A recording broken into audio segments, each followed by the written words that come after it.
Kung nag-a-affiliate ka sa TikTok, dapat alam mo to.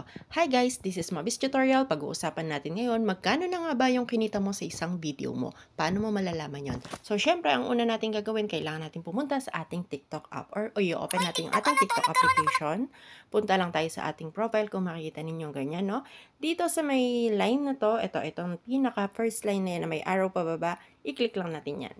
And then, click natin ulit. Makikita natin yung popular. Kukuha lang tayo ng isang video na may papakita ko sa inyo, no? Ayan, click natin yung popular. So, hanap ka lang ng video na gusto mo. Bahala ka kung ano dyan. So, ako, tinitingnan ko kasi yung ating trending. Ito kasi yung pinaka-trending videos ko, no? Ito kasi yung pinaka-trending videos ko as of now. Ayan, meron na siyang 36.6k na views. So, magkano na nga ba kinita nitong 36.k na views na to? So, i-click natin siya para makita natin siya. Dito sa part na to, ang gagawin natin ay pipindutin natin yung 3 lines. Diyan sa 3 lines na yan, makikita nyo nasa kanan siya, bandang baba. 3 line siya, 3 dot. Ayan, 3 lines, 3 lines, 3 dot. Click lang natin yan.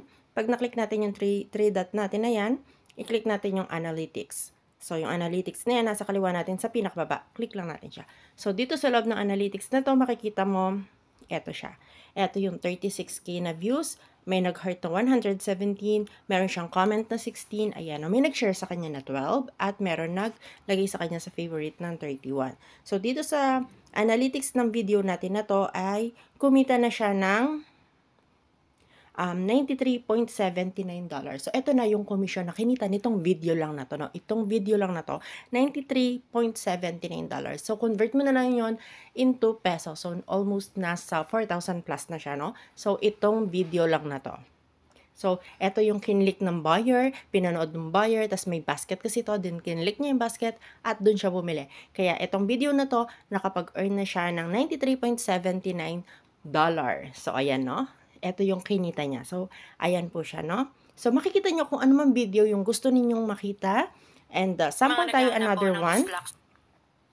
Click natin tong 25k natin. Plus size pa. Yan, makikita ninyo etong plus size natin na isa pang pants, no? Click natin yung 3 dot, then analytics.